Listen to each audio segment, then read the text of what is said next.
Formal at opisyal ng inanunsyo ng noontime show na It's Showtime ang pagkakadisqualify ng isang kalahok ng tawag ng tanghalan, All-Star Grand Dress Back 2025 dahil umano sa paglabag sa pinirmahang agreement.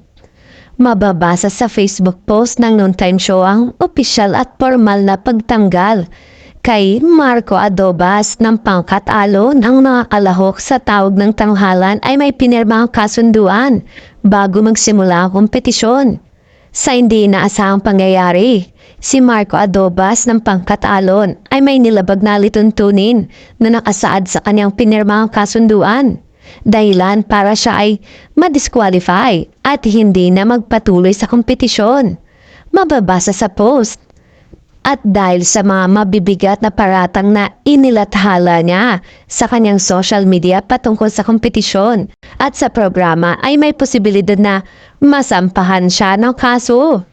Dahil din sa pangyayaring ito ay napagdesisyon na ng programa na siya ay palitan upang manatiling kumpleto ang bilang ng mga miyembro ng pangkat na kanyang kinabibilangan.